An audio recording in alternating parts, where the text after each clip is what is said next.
Bismillahirrahmanirrahim. Assalamualaikum warahmatullahi wabarakatuh. Asyhadu an la ilaha illallah, asyhadu anna Muhammadar Rasulullah. Allahumma sholli ala sayyidina Muhammad wa ala ali sayyidina Muhammad. Kama sholaita ala sayyidina Ibrahim wa ala ali sayyidina Ibrahim fil alamina innaka Hamidum Majid.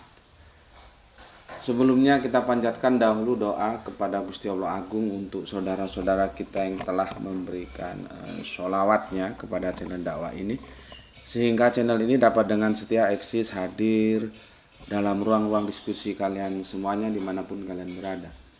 Tentu dengan sebuah harapan insya Allah sholawat itu akan menjadi catatan langit amal soleh bagi mereka dan keluarganya kelak. Dan insya Allah akan terbalaskan dengan balasan yang lebih baik lagi. Kemudian untuk seluruh viewer terkasihku dimanapun kalian berada, di mancanegara, di dalam negeri, aku ucapkan terima kasih atas apresiasinya ya. Semoga selalu always dan tidak pernah never tetaplah bertumbuh menjadi satu pribadi tangguh yang anti skip dan anti download. Bagi yang berkenan silakan saja di share, tapi linknya ya, link kajiannya, jadi jangan diunduh lalu dipotong-potong gak karuan, apalagi kemudian diunggah ulang ya. Selanjutnya lagi semuanya ya, aku nggak bisa sebutkan satu persatu nama-nama kalian semuanya. Terima kasih dan terima kasih sekali yang telah mendoakan aku dan keluarga, dan semoga kebaikan doa itu juga tercurahkan bagi yang mendoakan. Sesama saudara kita saling mendoakan dalam kebaikan, dan insya Allah doa kita bagian dari sekian banyak doa yang dikabulkan Gusti Allah Agung. Amin amin ya rabbal alamin. Pelan-pelan ya, ini kopinya belum ada, jadi ngajinya pelan-pelan.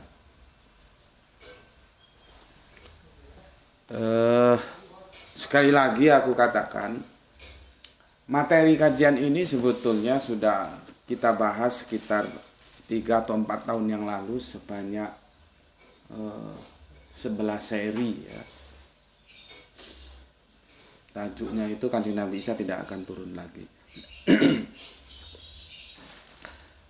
Ya, jadi bagi kalian yang ingin pemahaman lebih holistik silahkan ke sana ya, ada 11 seri. Subandi channel YouTube-nya Subandi T Sukoco, Kanjeng Nabi Isa tidak akan turun lagi. Apa gitu judulnya ya. Kira-kira begitulah ya, karena sudah beberapa tahun yang lalu judul pasnya aku juga lupa ya. Dan video kita sudah 2000 lebih. Kalaupun sekarang aku membahasnya lagi, yaitu itu per cases ya, seperti ini kemarin ya, surat Ali Imran. Terus yang sebelum ini surat Al-Hajj ya. Bukan. Surat Al-Hajj itu kan kita menjelaskan Islam dan Muslim ya.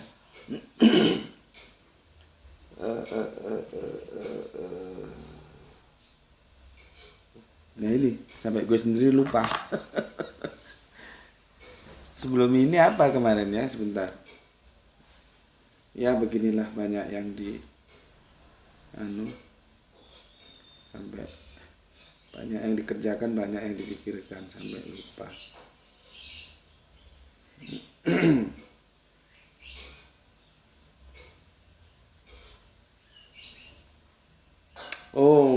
Az-Zukhruf 4363 ya.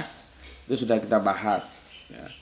Kalau yang surat Al-Hajj itu kan tentang Islam dan Muslim ya. Dari surat Az-Zukhruf 4363 Nabi sudah datang atau akan datang. Nah, terus ke sini Quran surat Ali Imran ya, surat 355, Nabi, maksudnya Nabi Isa ya, sudah meninggal atau masih hidup ya. Jadi dia per cases sesuai dengan kemana mengalirnya pertanyaan itu ya. Kalau ingin penjelasan yang holistik utuh itu ya yang aku bilang tadi itu, yang 11 seri itu silakan dicari ya. Dan kita akan melanjutkannya lagi ya, kajian ini seperti apa yang aku janjikan. Kita membahas dalam perspektif Qur'ani ya. Lalu bagaimana dalam perspektif biblical khususnya perjanjian baru akan kita bahas di sini.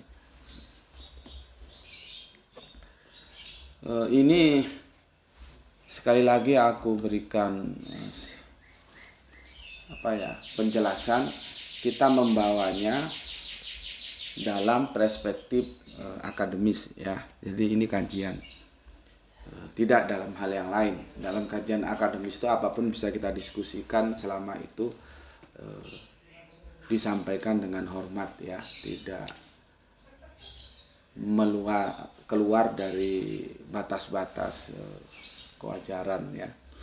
Karena agama itu ada untuk dihormati, bukan untuk dicelah, dihinakan atau apapun lah ya. Dan itu juga berlaku untuk semua agama gitu ya. Perlu aku sampaikan seperti ini karena apa? Ketika dia memasuki hal-hal yang sensitif tuh kita bisa maklum. Oh, ini dalam kajian akademis gitu. Artinya tidak punya tujuan untuk mengusik iman siapapun.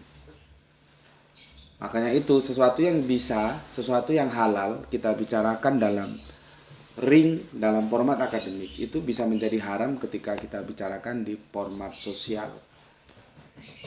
Artinya tidak boleh dibicarakan di sana karena di sana sudah aplikatif gitu ya.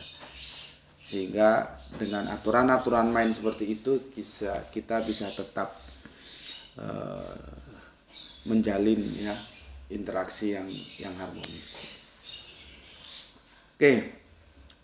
Kemarin dari Al-Qur'an, sekarang dari Bible khususnya perjanjian baru ya. Perjanjian terakhir kemarin sudah kita bahas 2 ayat ini. Sekarang perjanjian baru. Ini aku hapus ya.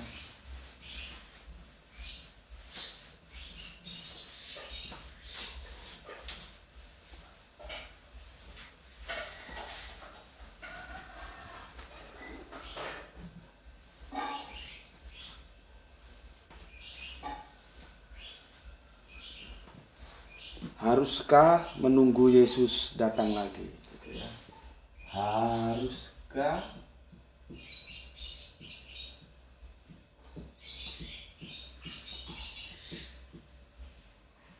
menunggu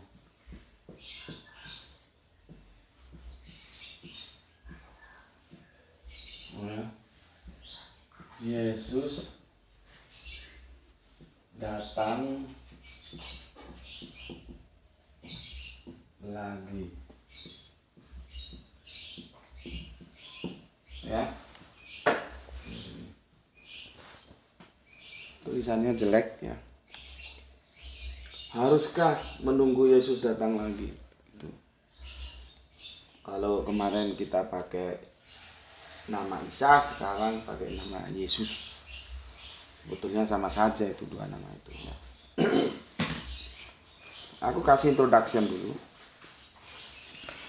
Seperti yang telah aku sampaikan ya, pemahaman di dalam internal Islam sendiri memang terbelah menjadi 2. Secara mainstream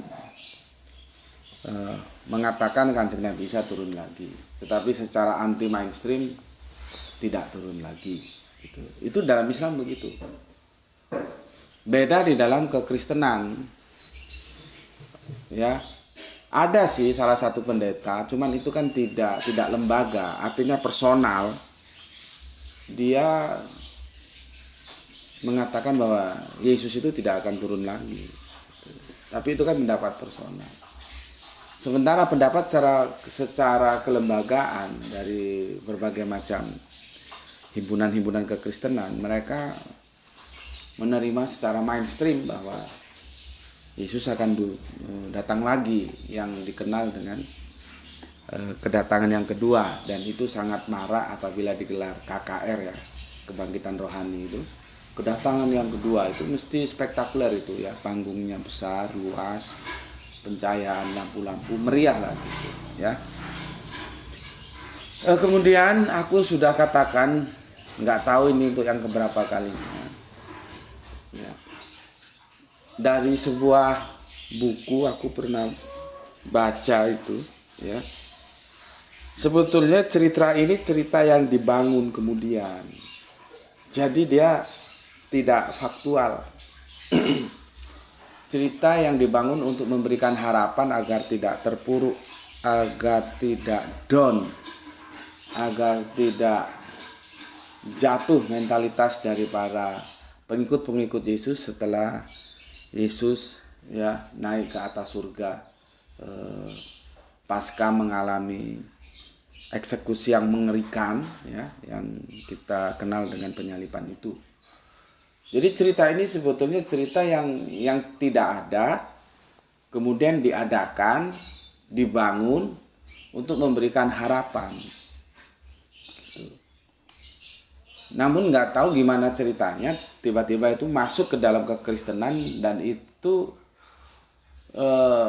secara publik dipahami sebagai yang aktual.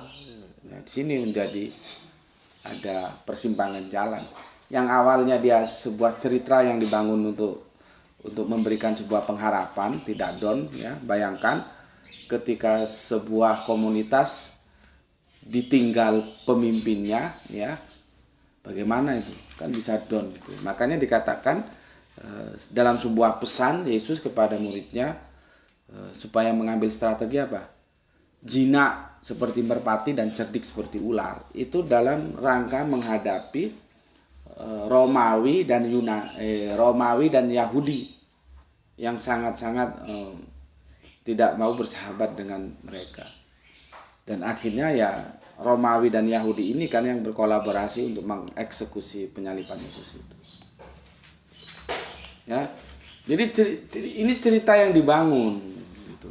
Cerita yang nanti kalau gue ngomong ngedongeng juga kan ya nggak enak. Lebih halus gue ngomong cerita yang dibangun gitu loh. Sebetulnya kalau kita pahami dongeng juga nggak apa-apa ya. Seperti kita masih kecil kan mau tidur didongengin bapak kita, mama kita ya. Dongeng-dongeng yang itu sifatnya juga membangun, mendidik, mengedukasi. Ya. Cuman mindset kita itu sudah salah kalau mendengar dongeng itu seolah-olah itu sesuatu yang tidak ada nilai gitu ya. Sama kalau kita bilang dukun itu kan, semua orang pemikirannya itu berarah ke yang negatif dukun itu. Padahal dukun itu artinya penolong. Ya dia bisa positif bisa negatif. Ketika dukun dia itu sebetulnya netral. Seperti dukun bayi menolong orang melahirkan. Zaman nenek moyang kita kan belum ada bidan, belum ada puskesmas, pakai dukun bayi. Cuman kemudian kan bahasa itu bergeser dan berubah. Ya, oke. Itu yang aku sampaikan sebagai introduksi. Semoga kalian bisa memahami apa yang akan aku sampaikan, khususnya teman-teman Kristenku dan juga ya saudara Kristenku ya. Mohon diperhatikan. Begitu juga saudara Islamku yang masih percaya Kanjeng Nabi bisa turun lagi ya. Monggo diperhatikan. Sebelum ke sana ya, aku mau bacakan dulu komen yang masuk dari kalian sebagai bentuk apresiasiku ya. Aku mau bacakan. Nama suruh bikin kopi dong. Ya. Oke.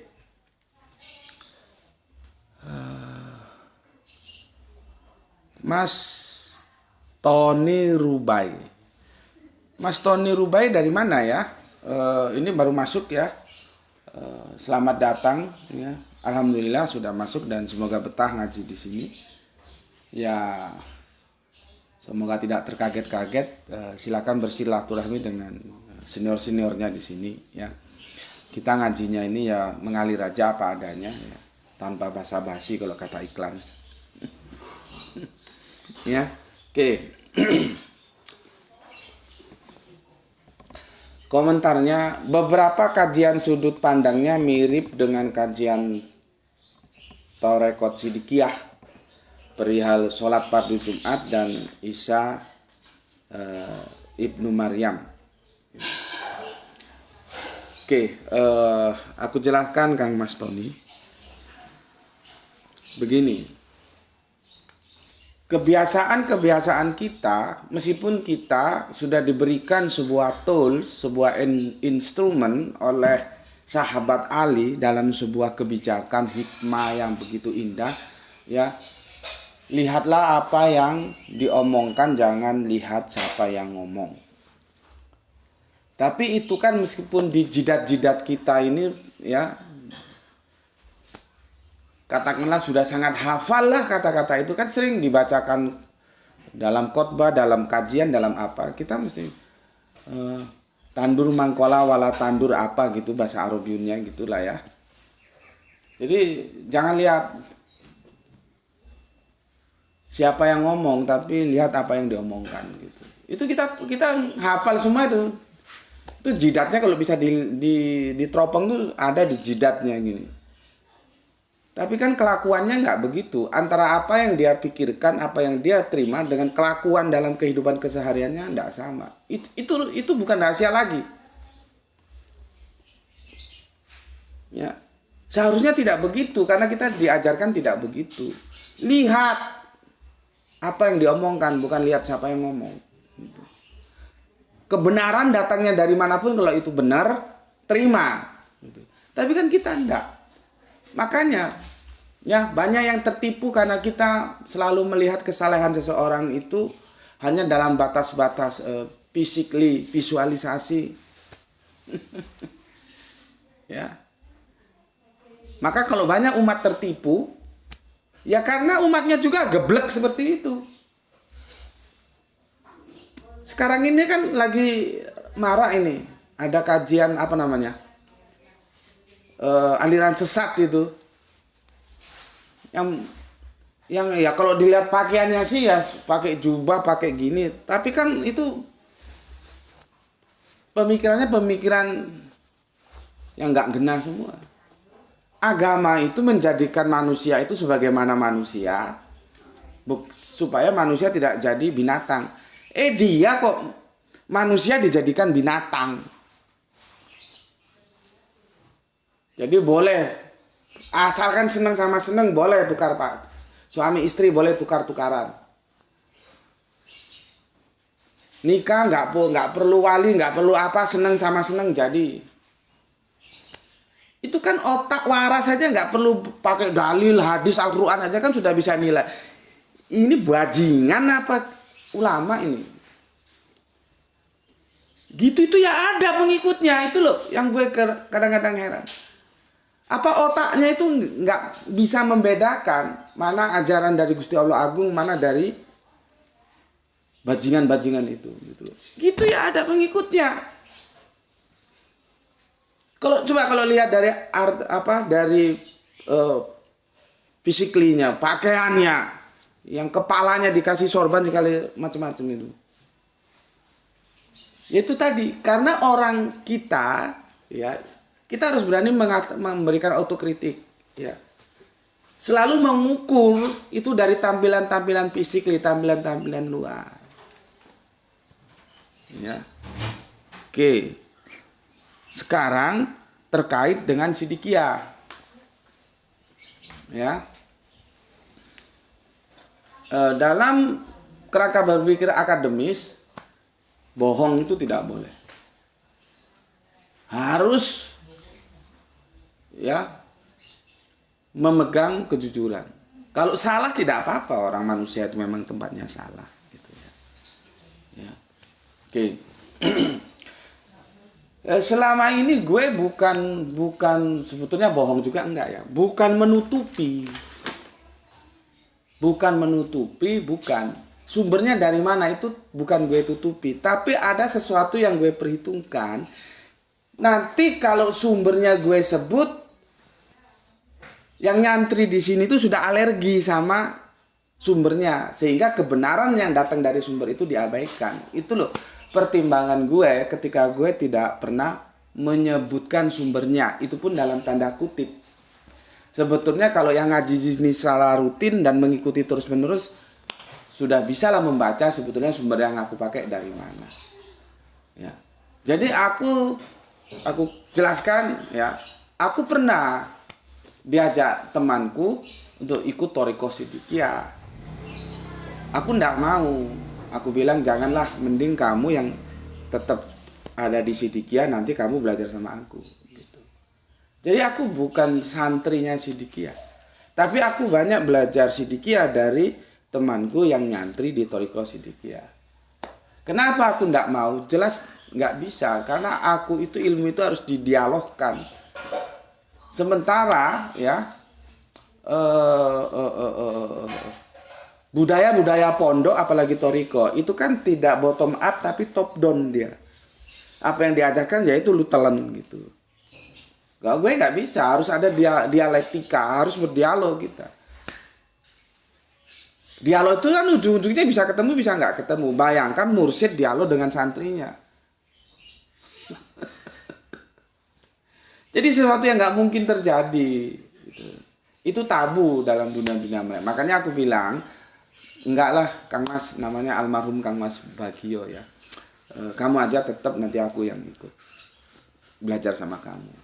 Jadi gue bukan santrinya Sidikia, tapi gue banyak belajar Sidikia lewat sahabat gue, teman gue, mas gue yang sudah almarhum, semoga Allah merahmati tidur panjangnya, yang dia santrinya Sidikia.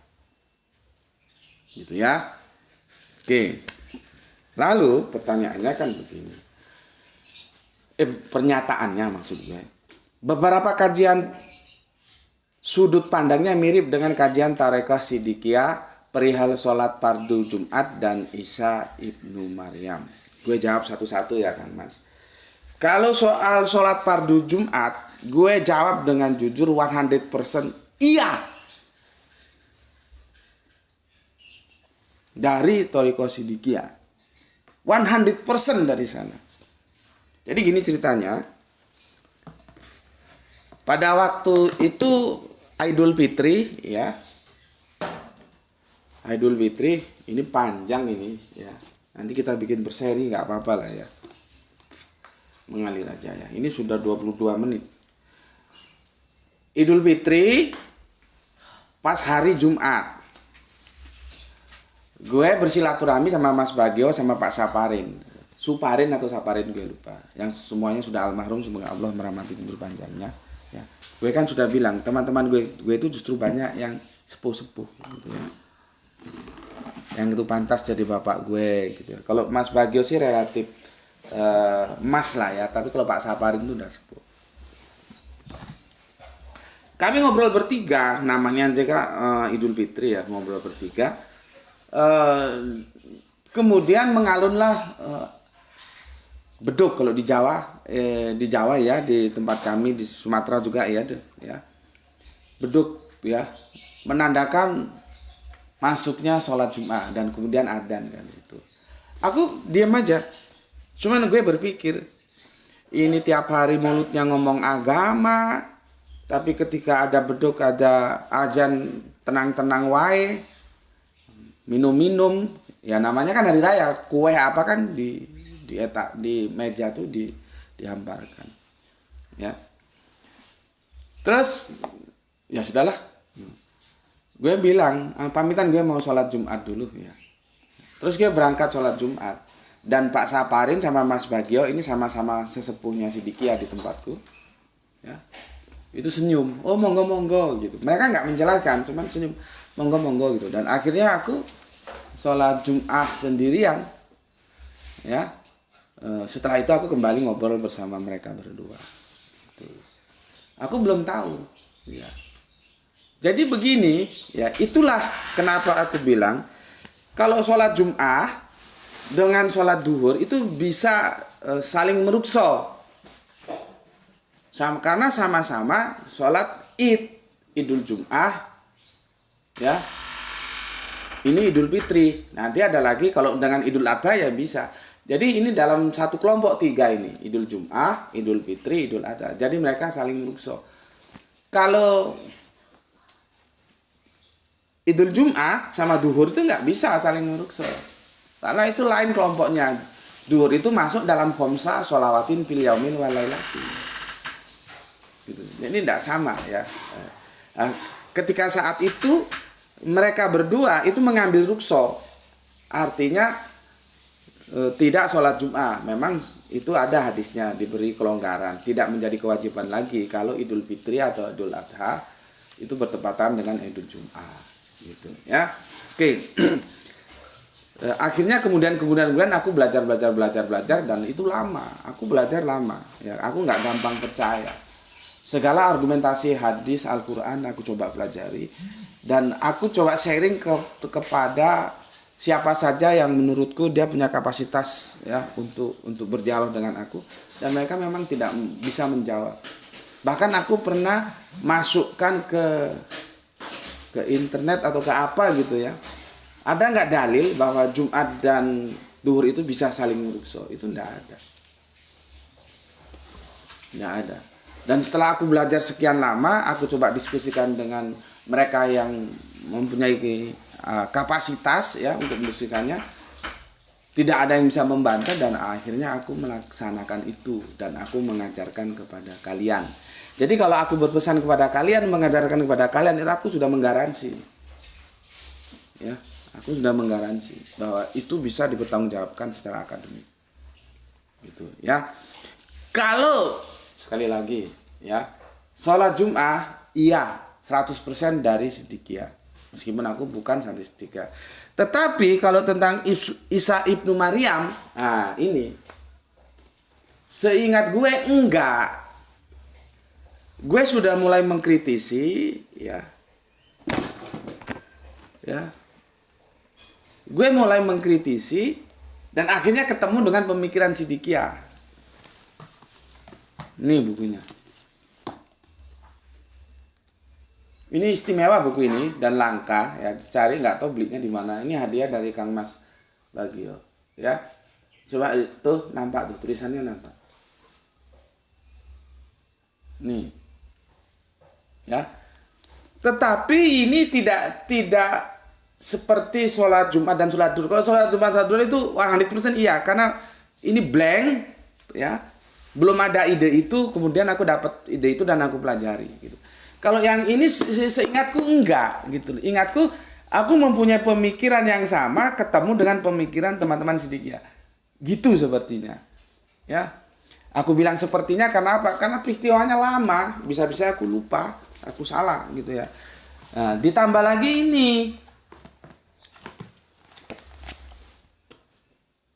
Ini juga begitu, ya. Pemikiranku dengan pemikiran Pak Yainya sama, tetapi bukan berarti kalau sama itu semuanya sama. Di sini ada hal-hal yang sama, ada hal-hal yang aku tidak sama. Contohnya kemarin sudah kita bahas bagaimana memahami samania itu tidak sama.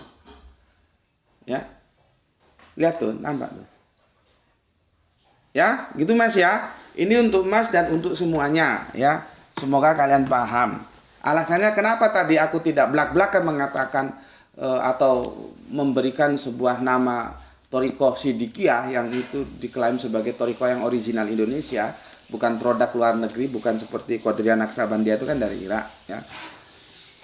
Dengan mempertimbangkan yang itu tadi, bahwa kita hanya bisa ngomong, bahkan jidat kita mungkin kalau diteropong ada di dalam, bahwa ya kita ngerti semua itu, lihat siapa yang ya, jangan lihat siapa yang ngomong tapi lihat apa yang diomongkan. Cuma kan itu sebatas slogan dan tidak dalam aktualisasi. Nah, takut gue kalau ini gue tunjukkan dan ternyata lu itu dari thariqat lain atau lu tidak sepaham dengan thariqat ini, terus lu tolak padahal ini kebenaran, kan sayang gitu loh. Makanya sumbernya tidak gue sebutkan supaya lu bisa objektif mengambil kebenaran dari manapun gitu loh maksudnya. Ya. Tuh. Tuh untuk Kang Mas siapa ini? Tony Rubai ya, Kang Mas Tony. Enggak tahu dari mana Kang Mas Tony ya. Kemudian Assalamualaikum, waalaikumsalam Kang Hermanan Natawijaya. Nyimak menjelang Jumatan, salam Isra buat semuanya. Oke, salam Isra juga untuk Kang Hermana Natawijaya. Kemudian Kang Septian Sekadau ya. Sorry kalau namanya sulit aku mengejanya karena bersambung hurufnya ya. Enggak ada jeda. Assalamualaikum, Waalaikumsalam. Sangat bermanfaat dan mengedukasi. Terima kasih, Pak. Terima kasih kembali untuk Kang Mas Septian Sekadau ya. Ingat pesanku ya. Kamu ngaji di sini, otakmu terisi ilmu. Nah, setelah otakmu terisi ilmu, jangan selesai di kamu. Kamu ajarkan ke orang lain. Jadi kamu di sini belajar, setelah ngerti mengajar gitu loh. Jadi proses belajar mengajar itu jangan berhenti. Ya, Kanjeng Nabi itu di Gua Hira dia prosesnya belajar. Setelah selesai ya belajar, gurunya diutus oleh Allah, malaikat Jibril, akhirnya mengajar gitu loh. Jadi belajar mengajar. Makanya orang Jawa bilang, nek nggak ngaji ngulang, nek nggak ngulang ngaji yo, ojo wis orang ngaji orang ngulang. Dan sebaik-baik kita adalah ketika mereka yang belajar dan mengajarkan Al-Qur'an. Ya. Oke, terima kasih untuk Kang Mas Septian Sekadau. Kemudian Kang Mas Cipto Purbaling, ini dari Tanah Grogot ya, Kalimantan Timur. Tambah lagi ilmuku, terima kasih guru, sehat selalu. Oke, terima kasih juga atas 3 merah hatinya. Kemudian Kang Kurniawan Taufik, mohon asalnya dikasih tahu ya supaya kita semakin rekat silaturahminya. Oh, kita punya saudara di sana, di sini, di situ gitu ya. Ini nggak tahu gue dari mana karena belum disebutkan. Assalamualaikum Gus, waalaikumsalam. Oh, sorry. Purwokerto, dari Purwokerto Kang Mas Kurniawan Taufik. Ya. Purwokerto itu asalnya Bapak Sudirman ya. Semoga Allah merahmati tidur panjangnya. Assalamualaikum Gus, waalaikumsalam. Purwokerto hadir. Semoga Gus Beti selalu diberi kesehatan dan diberi rezeki yang melimpah. Terima kasih atas pencerahannya. Salam Isra buat semuanya. Terima kasih juga atas 3 merah hatinya. Dan semoga kebaikan doanya juga tercurahkan bagi yang mendoakan. Oke. Kemudian Kang Mas Ari, nggak tahu juga ini. Kang Mas Ari ini dari mana ya? Assalamualaikum, waalaikumsalam. Hadir nyimak ya Gus, kajian yang selalu keren. Lama saya kagak nongol ya. Sehat selalu ya Gus beserta saudara-saudari sekalian. Oke, matur nuwun, salam Isra. Salam Isra juga untukmu, untuk semua saudaraku yang ada di mana ini nggak tahu ya. Nanti mungkin Kang Mas Ari bisa sebutkan ya asalnya di mana. Kemudian Tamatu Putra ya, Kang Mas Tamatu Putra dari mana gue juga nggak tahu ini. Ini nggak disebutkan ya. Quran surat apa ayat berapa ini ya. Tentang mewafatkan jiwa ya. Ketika matinya dan yang belum matinya di waktu tidurnya ya, itu ya, maut dalam kurung kematian dan tidur adalah sebuah kondisi yang disebabkan adanya tindakan mewafatkan jiwa oleh Tuhan. Oke, terima kasih Kang Mas. Ini mungkin lain kali disebutkan ya sumbernya. Oke.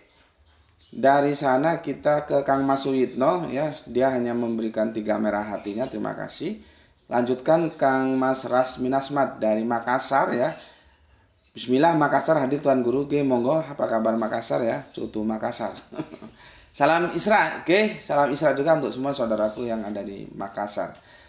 Ujung Pandang ya. Kang Mas Diklana ini ingat gue dari Makassar juga ya. Terus memberikan pencerahan berulang-ulang Gus. Alhamdulillah. Ya, alhamdulillah matur nuwun. Terima kasih Kang Mas. Ya, memang mengulang-ulang itu ada sunahnya ya. Kalau kita lihat ada beberapa panduan dalam Al-Qur'an itu disampaikan oleh Gusti Allah Agung secara berulang-ulang ya, supaya paham.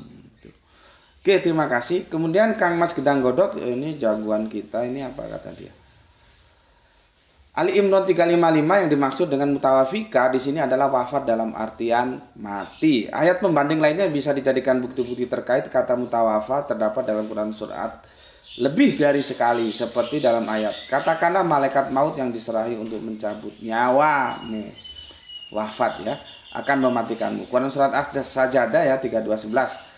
Dan dalam ayat kalau kamu melihat ketika para malaikat mencabut jiwa ya wafat orang-orang yang kafir, Quran surat Al-Anfal 8:50 ya. Jadi itu literasinya ya. Kata wafat memiliki pengertian mati ya. Oke, terima kasih untuk Gedang Godok. Kita lanjutkan Oktavan ya. Oktavan. Malam kemarin sekitar jam 1 di channel dan Cemume malah pihak muslim sendiri yang ngasih ayat Az-Zukhruf 61 dan Ali Imran untuk mendebat Oten. Hasilnya malah berbalik, diserang. Nabi Isa yang dinarasikan Az-Zukhruf 61 dipakai Oten untuk cocokologi Yesus sebagai Tuhan. Pihak muslim yang gagal paham menafsirkan malah menyerang Al-Quran Zukhruf 61 dengan ayat yang lain. Ya itu, ya. Memang nanti kan di surat Az-Zukhruf 61, ikutilah aku, inilah jalan yang lurus kan, terjemahannya begitu kan, yang sudah kita dekonstruksi, jalan yang orang-orang yang istiqomah itu ya. Jadi akunya itu dinisbahkan ke Yesus, ke Isa. Kenapa? Di awalnya sudah begitu. Domir itu kan akan menjelaskan berikutnya. Wa innahu, hu-nya itu sudah dikurung Yesus. Akhirnya ya seperti itu. Tapi gue kalau masuk kan nggak enak. Nanti jadi kacau ya. Jadi nggak enak lah ya. Biarin aja yang mau diskusi begitu. Kecuali gue yang sedangkan gue yang langsung berhadapan dengan Kristen aja itu pernah bermasalah kok. Kapan kita bahas? Ketika gue ditanyai saudara Kristen gue, bener nggak hari kiamat itu hari Jum'ah gitu ya? Dan saudara Kristen kita membacakan hadis. Ketika itu gue tolak hadis itu, justru gue yang diserang saudara Islam kita, gue sendiri. Sampai mendapat gelar sesat dan menyesatkan. Itu ya yang terjadi di lapangan. Makanya kalau di TikTok itu gue sepertinya meskipun ada gue pemahaman yang berbeda, gue menahan diri dulu gitu ya. Ya, sedangkan yang dari awal diskusi dengan gue aja bermasalah, apalagi ketika orang diskusi gue masuk di tengah. Seperti kemarin juga kan di channel itu nggak ketemu yang Islam bilang yang disalib itu Yudas, yang Kristen ngomong yang disalib itu Yesus gitu. Padahal menurut gue sih semuanya sama-sama kebingungan. Nggak begitu ya.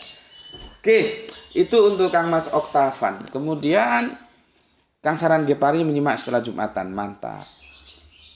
Kemudian lagi Rahani ya, soleha kita ini. Assalamualaikum Tuan Guru, Waalaikumsalam, salam Isra. Oke, salam Isra dan terima kasih. Atur nuhunnya 3 merah hatinya. Klan Suseno, betul ya namanya ya? Takut salah ini. Assalamualaikum, Waalaikumsalam, sehat selalu Tuan Guru. Maaf lama absen Tuan Guru. Kemana aja kamu? Ya mungkin ada kesibukan ya, entah itu bisnis, entah itu apa gitu. Oke, matur nuwun Kang Mas Klan Suseno. Tapi gue sempat lupa karena lu lama nggak ada, lu dari mana ya? Kemudian Asli Tegal, sudah meninggal Gus, salam Isra dari Jakarta. Mantep, nggih, matur nuwun ya untuk Kang Mas Asli Tegal. Ya sudah meninggal. Nanti Nabi Isa itu meninggal. Kehidupan terakhirnya itu Gusti Allah Agung menyelamatkannya, melindunginya di tanah tinggi, banyak air mengalir ya. Bisa dibaca di surat Al-Mu'minun ayat yang ke-50. Jadi bukan akhir hidupnya masih di langit sana. Oke, garam api. Mantap kali. Bukti bahwa Nabi Isa alaihissalam meninggal, perhatikan ayat ini. Dalam kami tidak menjadikan hidup abadi bagi seorang manusia sebelum engkau. Maka jika engkau wafat, apakah mereka akan kekal? Ini dalam gaya bahasa retorika ya, mantap. Al-Anbiya 34. Berikutnya. Al-Anbiya 35. Setiap yang bernyawa akan merasakan mati ya. Yang kemarin sudah kita bahas ya. Kami akan menguji kamu dengan keburukan dan kebaikan sebagai cobaan dan kamu akan dikembalikan hanya kepada kami. Oke, mantap. Semoga bermanfaat dan sangat bermanfaat ya untuk garam api. Nggak tahu ini cewek apa cowok. Kemudian sini sulit bacanya. FJR ini apa ya? Bismillah. Gue ngopi dulu.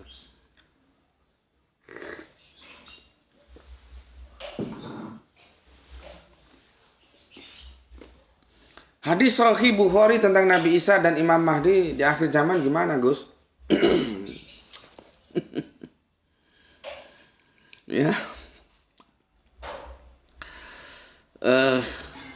Itu sudah dijelaskan oleh Kang Mas Hadi Widodo. Terima kasih sudah bantu menjelaskan ya. Gini aja lah Mas, ikuti guiding gue. Lu lihat yang 11 seri gue bikin ya. Kanjeng Nabi Isa tidak akan turun lagi. Di sana nanti ada Imam Mahdi ya. ada hadis itu sahih Bukhari ya.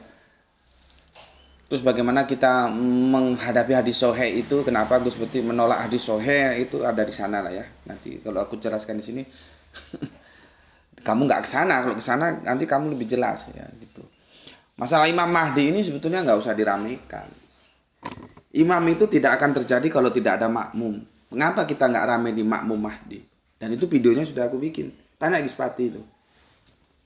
Jadi otak kita ini mindsetnya dirubah. Cangkemnya ojo rame Imam Mahdi, Imam Mahdi, Imam Mahdi. Pernah ngurusi makmum Mahdi enggak? Jamaah itu terdiri dari imam dan makmum. Sholat 1000 orang tapi sendiri-sendiri. 1000 orang dalam satu tempat yang sama. Sendiri-sendiri itu enggak jamaah itu. Tapi meskipun hanya 2 orang, satu imam satu makmum itu jamaah. Ini otakmu biar enggak konslet kamu, biar ngerti. Ya. Karena ulama-ulama jarang yang ngomong gini. Gue pengen tahu siapa yang pernah ngomong. Kiai-kiai itu ngomong seharusnya. Kok ramenya di Imam Mahdi, Imam Mahdi, Imam Mahdi. Pernah nggak otaknya bertanya, jamaah Mahdinya ada nggak? Gitu. Karena kalau kita semua berjamaah dalam Mahdi, nanti otomatis Imam Mahdinya ada. Kan gitu seharusnya. Ya. Jadi berusaha introspeksi ke dalam, nggak keluar. Gitu. Silakan lihat videonya, sudah ada itu. Jamaah Mahdinya itu harus diurus dulu. Kok rame Imam Mahdi, Imam Mahdi. Gus Pati, yes, Palu kedua, salam misra Tuan Guru dan buat semuanya. Oke, atau thank you atas 3 merah hatinya. Kemudian jagoan kita, juragan bendungan Irfan Al-Akbar. Adik kopi Gus, sudah jelas sekarang apa perbedaan antara kesamaan maut dan mutawafika. Masih menyimak di sela denting pembangunan dari Kerinci Jambi. Mantap, semoga sehat selalu dan salam untuk semua saudaraku yang sedang menjalankan tugas-tugas proyeknya ya. Dan bendungan itu sangat bermanfaat bagi kehidupan manusia. Al-Quran mengatakan, ya, kalau kita menjaga satu nyawa dalam kehidupan seperti menjaga seluruh nyawa. Tapi kalau kita membunuh satu nyawa dari kehidupan, seperti kita membunuh seluruh nyawa. Gitu. Nah, bendungan itu menjaga kehidupan. Jadi seperti Irfan ini ya, dia dapat dunia, dapat akhirat. Ya. Dapat salary, take home pay-nya berapa gitu, nggak tahu berapa gue ya. Biasanya subur itu ya kalau ikut proyek besar ya. Take home pay-nya berapa nanti di akhirat juga terhitung sebagai pahala ya. Oke. Karena apa? Bendungan itu akan membantu kehidupan orang banyak, mengaliri sawah, perikanan, mengendalikan banjir, macam-macam. Oke, kemudian Elang Janur. Maaf pertanyaan versi polos, monggo. Jika Nabi Isa wafat, jasadnya di mana atau dimakamkan di mana? Salam Isra. Ada buku merah itu ya, yang nulis itu Yukopit, siapa begitu, ada 3. Dan itu bukunya ilmiah sekali. Jadi kalau kita memang nggak booklist itu berat baca buku itu ya. Sampai nanti analisa chemistry-nya itu disertakan. Tapi aku nggak punya buku itu. Dulu almarhum temanku dia ya, semoga Allah merahmati tidung panjangnya, mungkin kalian ada yang kenal dengan Mas Waris. Nah, itu dia banyak beli borong buku itu dan dibagikan. Waktu Arimatea ada acara atau apa. Sayangnya aku nggak kebagian, mau beli belum ada duit ya. Cari kalau nggak salah Tom Jesus Family gitu. Itu ya di bahasa Inggris tapi sudah diterjemahkan. Edisinya lek, warnanya merah dan hitam. Tom itu kuburan ya. Tom Jesus Family di Talfiot sana. Itu buku riset itu. Ya. Jadi kalau sebatas riset ya, itu harus dilawan riset, jangan riset dilawan ngomong aja jadi masalah. Ya, riset sudah mengatakan bahwa di Talfiot, jadi kan enggak di langit Kanjeng Nabi Isa. Memang itu akan menjadi berat bagi saudara Kristen kita ya, dan bagi saudara Islam kita yang masih memegang itu hadis ya, naik ke atas langit. Ya. Oke. Itu Kang Mas Elang Jamur ya. Elang Janur ya, bukan jamur. Kemudian Kang Ilham Gun. Assalamualaikum Gurunda, waalaikumsalam.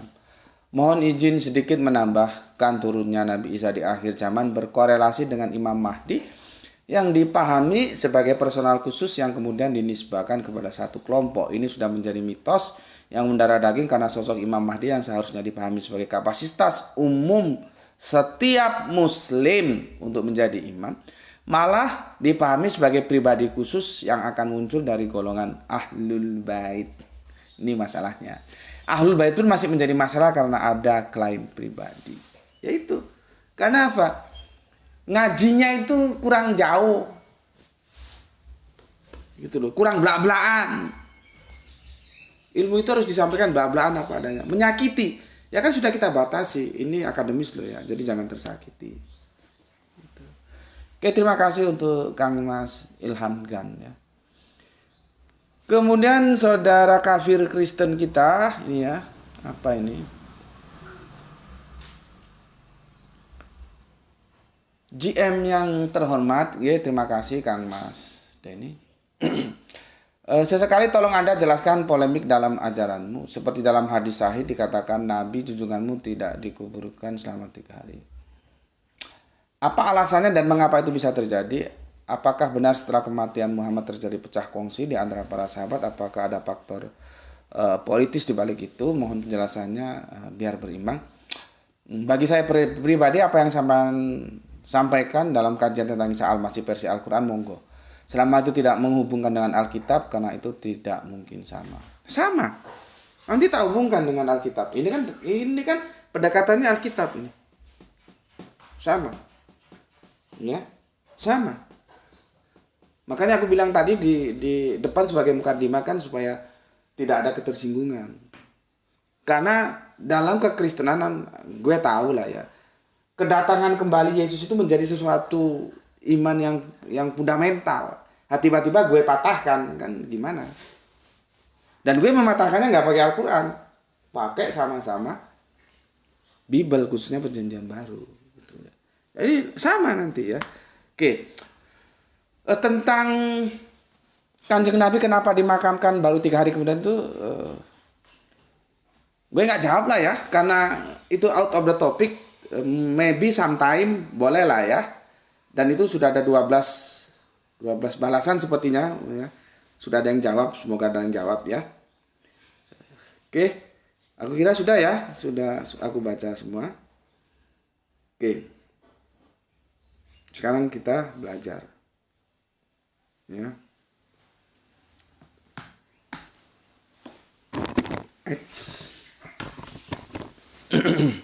Sudah 47. Banyak ya penjelasan-penjelasan, narasi-narasi di dalam perjanjian baru ya, yang bisa dikatakan itu mendukung kedatangan yang kedua Yesus ya. Tapi sejauh apa itu handal, itu mari kita kaji bareng-bareng. Ya. Dan sudah aku beri mukadimah, sebetulnya itu cerita yang dibangun. Masalahnya dipahami sebagai sesuatu yang real gitu loh. Jadinya masalah dan kemudian masuk ke dalam ranah keimanan yang menjadi kokoh dia. Tentang yang tidak real itu dianggap seperti benar-benar real, nanti datang lagi kan gitu. Oke, aku coba tampilkan ayatnya ya, tapi tidak bisa semua karena ya tidak mungkin ya kamu baca sendiri. Kamu juga harus belajar Bible ya supaya ngerti. Tapi jangan sampai lupa Al-Quran juga ya. Belajar Al-Quran kemudian belajar Bible gitu.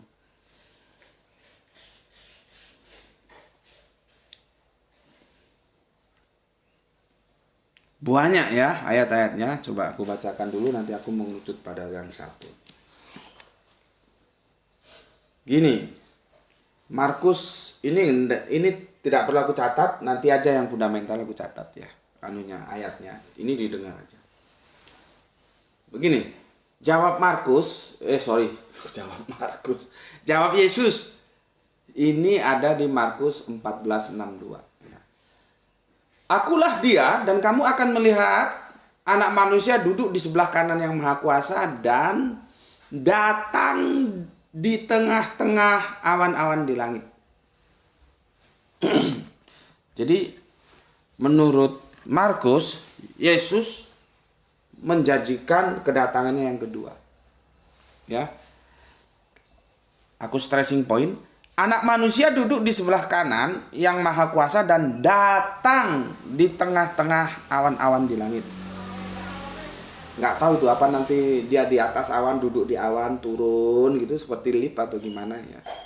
Itu terserah imajinasi kalian lah bagaimana memahami ayat ini. Bismillahirrahmanirrahim.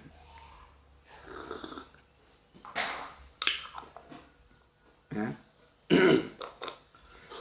Ayat ini oleh LAI coba dipertemukan dengan Daniel 7:13.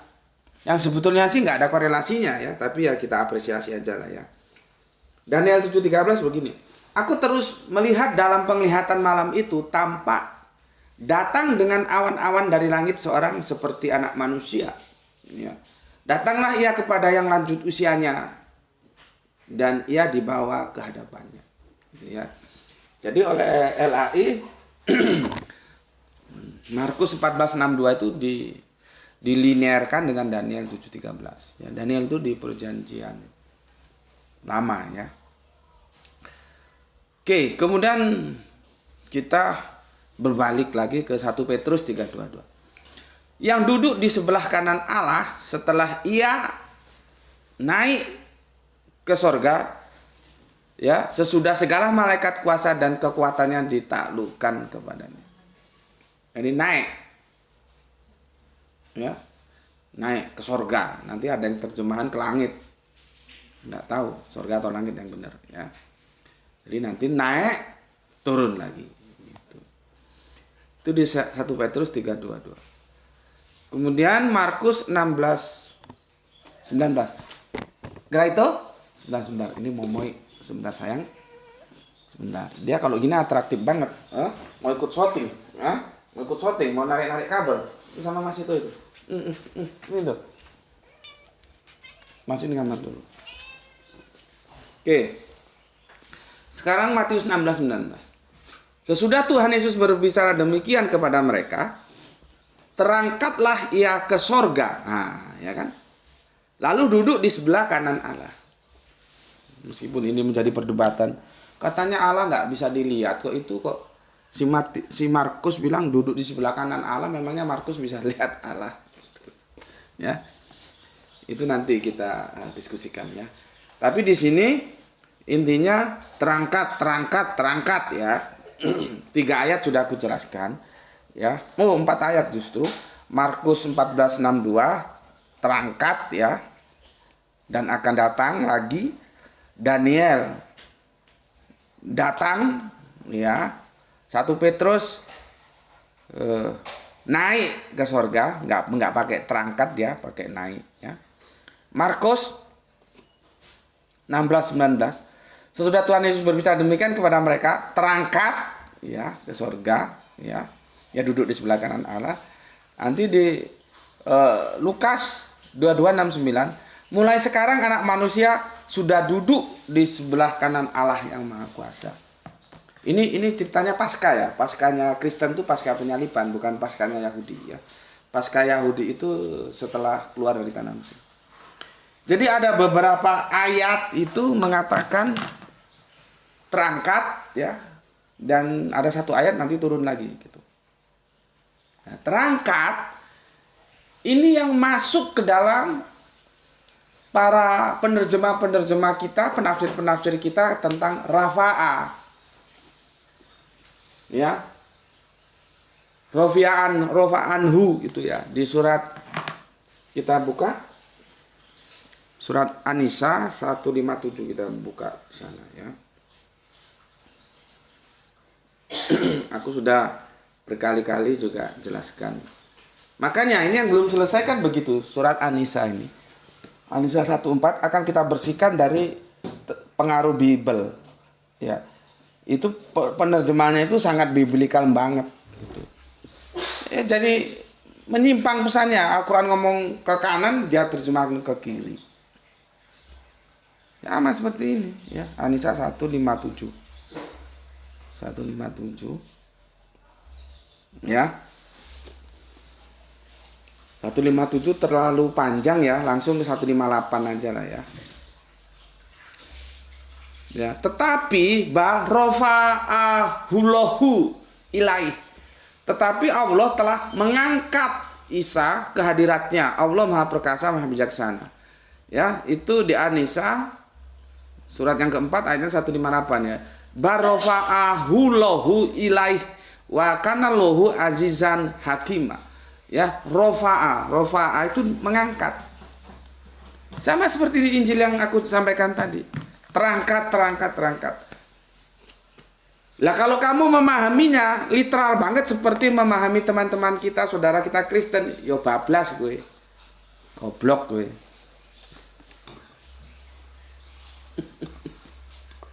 Bismillahirrahmanirrahim. Gue berkali-kali ya mengingatkan, jangan harafiah, jangan metafora. Kita harus tahu kapan harafiah, kapan metafora. Nanti sebentar lagi presiden terpilih, nggak tahu gue sih kagak urusan ya. Mau yang menang siapa kek bukan urusan gue. Yang gue sesali itu, bisa nggak kita menjunjung kejujuran? Katanya jurdil. Tapi kan kalian bisa lihat election tuh, pemilu kemarin itu ada nggak kejujuran di sana? Terus apa artinya menang? Kalau seorang satria dia menang dengan kemenangan yang jujur, itu kemenangan sejati, bukan kemenangan yang tipu-tipu. Gue kagak urusan gue, mau siapa yang menang terserah, bukan urusan gue. Tapi tolong kemenangan itu diraih dengan kejujuran itu. Jadi kita legowo, kata orang Jawa bilang. Ini sekarang kan enggak, gue juga nggak ngerti Bawaslu itu kerjanya apa. Kok jadi ngomong sana? Bismillah. Sebentar lagi presiden yang menang akan terpilih dan dia akan mengangkat menterinya. Batuk lu buka biar nggak goblok. Lu kira menterinya diangkat gitu? Gini, diangkat gini. Geografisnya atas bawah gini. Naik gini ke atas gitu, diangkat gitu. Goblok gue.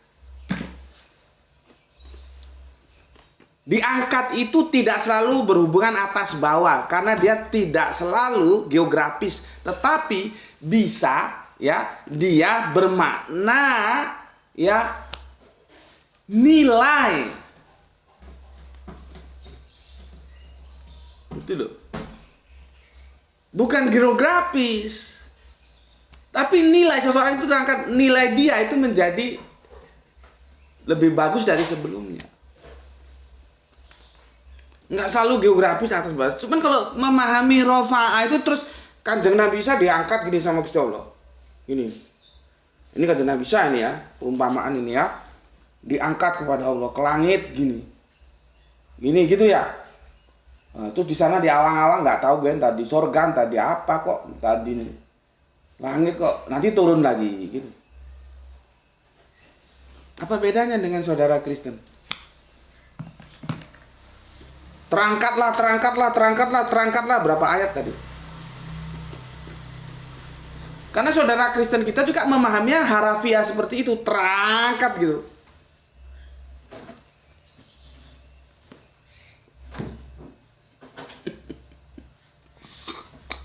Bismillah.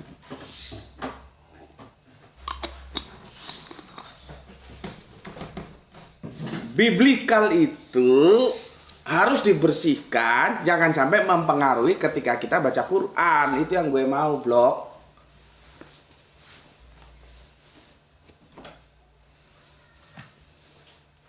Jadi kata rafa'ah itu kan gue sudah ngomong sama lu.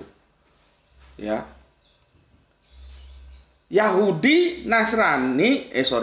Yahudi Romawi itu kagak mau Yesus itu eksis, maka dijatuhkan sampai ke titik nol.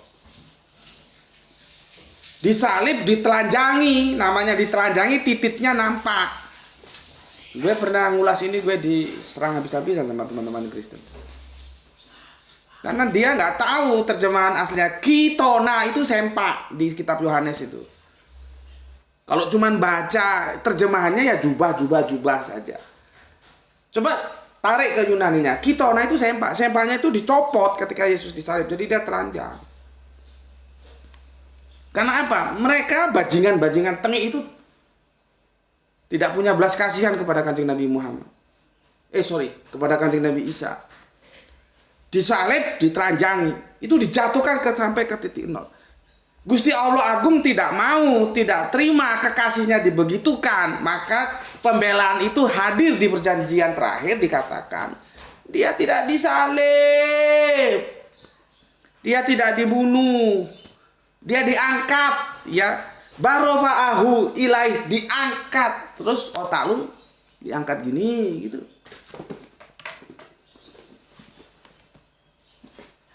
Yang jadi masalah kekristenan mengangkatnya ketinggian sampai menjadi Allah. Itu juga masalah. Itu yang sudah kita bahas, satu nada tiga suara, ya. Sampai di sini dulu, insya Allah besok yang kedua, ya, karena sudah 1 jam. Di sini. Ya, insya Allah kita lanjutkan besok. Ya. Jadi banyak, tentunya aku nggak bisa tampilkan semua, ya. Tadi sudah aku bacakan. Banyak, ya, informasi-informasi kita terima dari kitab Perjanjian Baru. Yesus itu terangkat, ya. Terangkat. Sekaligus nanti ya menjelaskan tentang turun lagi, ya. Kalau tadi kan yang terangkat dan turun itu cuma 1 ayat. Nah, yang kebanyakan berikut-berikutnya itu ayat yang terangkat aja. Kalau di Al-Quran itu rafa itu memang yang mengangkat, bukan mengangkat physically, ya. Kalau nurun justru nggak ada, nggak percaya. Baca di Al-Quran sampai selesai. Ada nggak? Kanjeng Nabi bisa turun gitu, nuzul itu ada nggak? Ya. Oke, sampai di sini dulu. Ini weekend pesan aku, ya. Jaga Allah, jaga Kanjeng Nabi, jaga Al-Quran, jaga imanmu, ya, jaga sholatmu dalam bingkai keindahan iman Islammu, ya. Tetapi, ya, jaga dalam hatimu yang paling dalam, tapi tetap memberi hormat kepada saudara kita yang memilih jalan lain karena mereka tetap saudara kita. Ya, semoga yang belajar dan mengajarkan mendapatkan keberuntungan, rezeki yang barokah dan kesehatan yang prima. Terima kasih telah mengalokasikan waktunya ngaji bareng Gus Betik di channel ini, ya. Ingat weekend kalau sedang jalan-jalan, masuk waktu sholat dulu, setelah itu makan yang sama di atas meja yang sama. Semua yang kamu ajak keluar sama, makan sama-sama. Dulu. Ya. Oke, sampai di sini dulu, ya. Alhamdulillahirabbil alamin. Salam Isra, Islam rasional.